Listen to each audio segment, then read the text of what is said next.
1939 में हिटलर ने पूरी दुनिया को हिला दिया था। पोलैंड पर हमला किया, फिर कुछ ही महीनों में फ्रांस, नॉर्वे और डेनमार्क जैसे देशों को भी घुटनों पर ला दिया। उसकी ब्लिट्जक्रीग स्ट्रैटेजी इतनी खतरनाक थी कि यूरोप कांप उठा। लेकिन कुछ ही सालों में वही हिटलर एक बंकर में छिपा बैठा था, अकेला, हारा हुआ और पूरी दुनिया से कटा हुआ, और आखिर में उसने खुद को गोली मार ली। सवाल ये है, इतना ताकतवर इंसान कैसे हार गया? क्या रूस की सर्दी ने उसे हराया? क्या अमेरिका की ताकत ज्यादा थी, या फिर हिटलर ने खुद ही अपनी हार की स्क्रिप्ट लिख दी? आज इस वीडियो में हम जानेंगे हिटलर की हार की असली वजह, लेकिन सिर्फ सतह पर नहीं। हर एक रणनीति, हर एक मोर्चे और हर एक फैसले का गहराई से एनालिसिस करेंगे। अंत में आपको खुद तय करना होगा, क्या हिटलर एक महान नेता था जिसने गलतियां की, या एक सन की जिसने दुनिया को तबाह कर दिया? आइए जानते हैं। फर्स्ट वर्ल्ड वॉर के बाद जर्मनी सिर्फ एक देश नहीं था, वो एक शर्मिंदगी से गुजर रहा एक समाज था। 1919 में साइन हुई वर्साइल्स ट्रीटी ने जर्मनी की रीढ़ तोड़ दी थी। जमीन छिन गई, सेना सिमट गई और आर्थिक हालात बद से बदतर हो गए। हाइपर इन्फ्लेशन ऐसा था कि लोग ब्रेड खरीदने के लिए नोटों की कड्डियां लेकर जाते थे। और जब एक देश टूटता है तो उसे संभालने वाले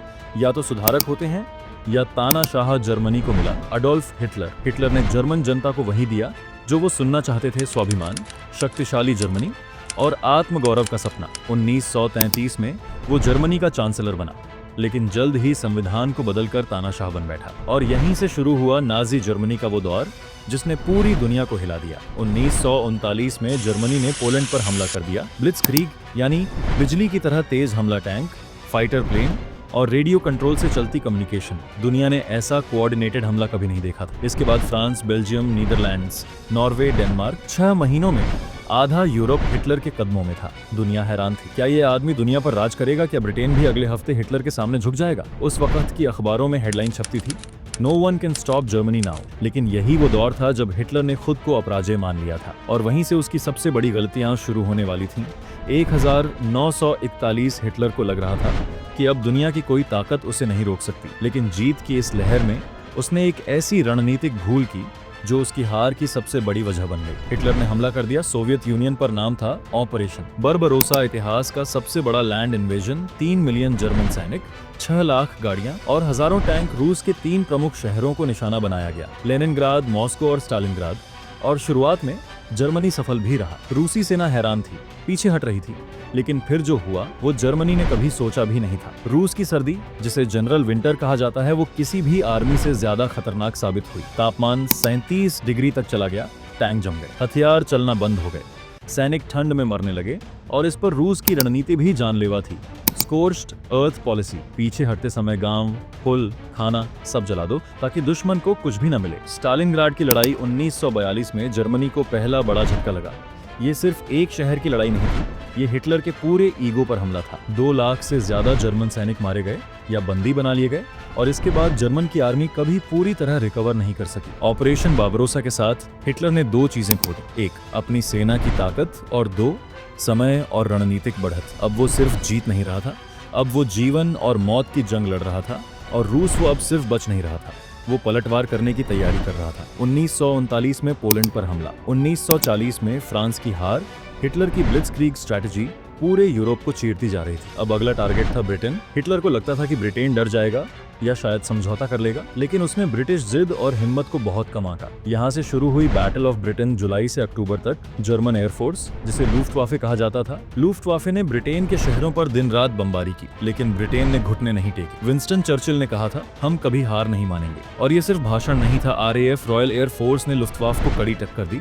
जहाँ हिटलर आंखों से ताकत दिखा रहा था, वहीं ब्रिटेन तकनीक और स्मार्ट रणनीति से लड़ रहा था। रेडार टेक्नोलॉजी, जिससे वो पहले से जान जाते थे कि हमला कहां होने वाला है। और सबसे बड़ी बात, ब्रिटिश जनता ने हार नहीं मानी।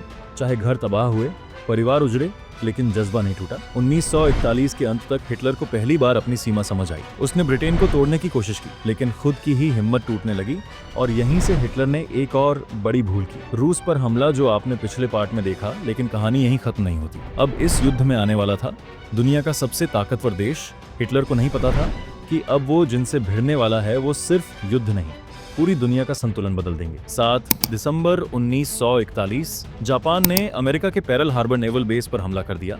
यह हमला अचानक था, बर्बर था और बेहद मूर्खतापूर्ण भी, क्योंकि इसने अमेरिका को भड़का दिया और अगले ही दिन अमेरिका ने युद्ध की अनाउंसमेंट कर दी। लेकिन हिटलर ने जो किया वो और भी चौंकाने वाला था। अमेरिका ने सिर्फ जापान के खिलाफ युद्ध का ऐलान किया था, लेकिन हिटलर ने खुद आगे बढ़कर अमेरिका के खिलाफ भी युद्ध छेड़ दिया। यह वो पल था जब हिटलर ने अपनी सबसे खतरनाक गलती की। उसने जिस अमेरिका को कमजोर लोकतंत्र समझा था, असल में वो एक सुपर इंडस्ट्रियल पावर हाउस था। हिटलर की पूरी युद्ध मशीन अब एक ऐसे देश से टकरा रही थी जिसके पास पैसा भी था, लोग भी थे और टेक्नोलॉजी भी। जहां जर्मनी हर टैंक, हर सैनिक के लिए जूझ रहा था, वहीं अमेरिका रोज 50 से ज्यादा जहाज, सैकड़ों टैंक और हजारों हथियार बना रहा था। ये सिर्फ एक युद्ध नहीं था, अब ये एक इंडस्ट्रियल वॉर बन गया था और अमेरिका ने सिर्फ अपने लिए नहीं बल्कि ब्रिटेन और यूएसएसआर दोनों को सप्लाई देना शुरू कर दिया। इससे एक्सिस पावर्स के खिलाफ एक मजबूत गठबंधन बन गया, the allies.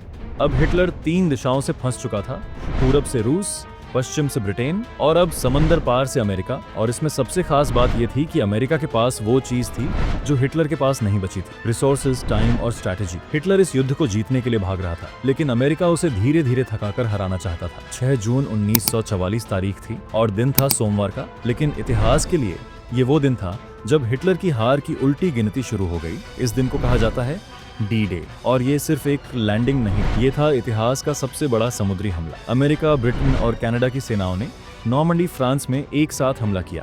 Code name operation Overlord. 1,56,000 से ज्यादा सैनिक, हजारों जहाज, टैंक, तोपें, प्लेन, समुद्र से लहरें नहीं, अब मौत की बाढ़ आ रही थी और हिटलर पूरी तरह चौंक चुका था। डी डे का सबसे खतरनाक हिस्सा था जर्मन डिफेंस सिस्टम, जिसे कहते थे अटलांटिक वॉल। लेकिन हिटलर की एक बड़ी गलती यहाँ भी सामने आई। उसने नॉर्मंडी पर मुख्य हमला होने की उम्मीद ही नहीं की थी। उसका मानना था कि अलाइड फोर्सेस पद कले पर हमला करेंगे, और इसी गलत फहमी में उसकी एलीट पांजर डिविजन्स दूर दूर बिखरी पड़ी थी। इतिहास कहता है कि डी डे की सुबह हिटलर सो रहा था। उसके अफसरों ने उसे जगाना चाहा ताकि टैंक डिवीजन भेजे जा सके, लेकिन किसी को अनुमति नहीं थी बिना उसके आदेश के, और इसी देरी ने अलाइड फोर्सेस को वो बढ़त दे दी जो युद्ध का पासा पलट सकती थी। कुछ ही हफ्तों में अलाइड फोर्सेस ने फ्रांस के कई शहरों को आजाद करा लिया। पेरिस, जो 4 साल से जर्मनी के कब्जे में था, अगस्त 1944 में आजाद हुआ। अब जर्मनी 2 तरफा मोर्चों में बुरी तरह फंस चुका था। ईस्ट में रूस, वेस्ट में अमेरिका, ब्रिटेन, और हिटलर के पास न समय बचा था, न सैनिक, न ही कोई प्लान था। अब आखिरी घेराबंदी शुरू हो चुकी थी। सोवियत सेना पूर्व से घुस रही थी, पश्चिम से अलाइज आगे बढ़ रहे थे और बर्लिन के बीच में छिपा था एक टूट चुका हिटलर की मानसिक गिरावट। और अंतिम दिन साल था 1945। चारों तरफ से हमला हो रहा था। रूस बर्लिन की दीवारों तक पहुंच चुका था। वेस्ट में अलाइज तेजी से आगे बढ़ रहे थे, लेकिन सबसे बड़ा पतन जो हिटलर के दिमाग में हो रहा था। एक समय था जब हिटलर रणनीति का मास्टर कहलाता था, ब्लिट्जक्रीग का जनक, लेकिन अब वो अपने अफसरों की बात नहीं सुन रहा था। वो जिद पर अड़ा था कि हर लड़ाई आखिरी दम तक लड़ी जाए, चाहे सैनिक भूखे हों, हथियार खत्म हो चुके हों या जनता बर्बाद। और जब कोई अफसर उसे सुझाव देता था, वो उसे गद्दार करार देकर हटा देता था। इतिहासकार मानते हैं कि उस वक्त हिटलर शायद पार्किंसंस डिजीज और मेंटल ब्रेकडाउन से गुजर रहा था। उसकी चाल कांपती थी, हाथ हिलते थे, बोलने में झल्लाहट थी, और जो नेता पहले देश के लिए बड़ा सोचता था, अब सिर्फ अपनी हार छिपाने के लिए सब कुछ जलाना चाहता था। मार्च 1945 में हिटलर ने जारी किया नीरो डिक्री। इसमें उसने आदेश दिया कि जर्मनी की सभी सड़कें, फैक्ट्रियां, पुल और संसाधन नष्ट कर दिए जाएं, ताकि अगर दुश्मन जीते भी तो उन्हें खंडहर मिले। लेकिन उस वक्त के जर्मन अफसरों ने इस आदेश को मानने से इनकार कर दिया, क्योंकि अब उन्हें समझ आ चुका था हिटलर जर्मनी के लिए नहीं, सिर्फ अपने घमंड के लिए लड़ रहा है। 30 अप्रैल 1945 बर्लिन की सड़कों पर रूसी टैंक घुस चुके थे। हिटलर अपने बंकर में छिपा बैठा था और फिर उसने अपने सिर में गोली मार ली, उसी बंकर में जहां वो कभी पूरी दुनिया को जीतने के सपने देखा करता था। तो अब सवाल वही है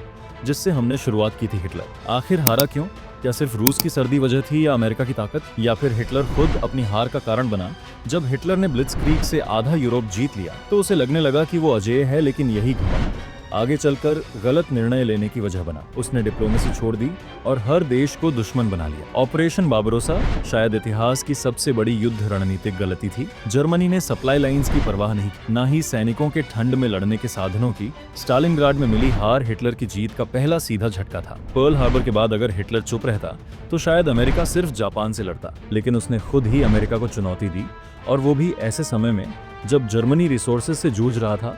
अमेरिका का इंडस्ट्रियल पावर, ये वो ताकत थी जिसे हिटलर समझ ही नहीं पाया। शुरुआत में हिटलर एक रणनीतिक नेता था, लेकिन अंत में वो एक जिद्दी, अस्थिर और बीमार तानाशाह बन चुका था। वो अफसरों की सलाह नहीं सुनता था और फैसले भावना के आधार पर लेने लगा था। नीरो डिक्री, बंकर में खुदकुशी और सेना की बर्बादी, ये सब उसके मानसिक पतन का संकेत थे। दुनिया उसके खिलाफ एकजुट हो गई थी। ब्रिटेन, यूएसएसआर, अमेरिका तीनों ने अपने मतभेद भुलाकर हिटलर को हराने के लिए पूरा प्रयास किया। ये इतिहास का सबसे बड़ा एंटी फाशिस्ट गठबंधन था, और जब दुनिया एक हो जाए तो कोई भी तानाशाह ज्यादा देर तक नहीं टिक सकता।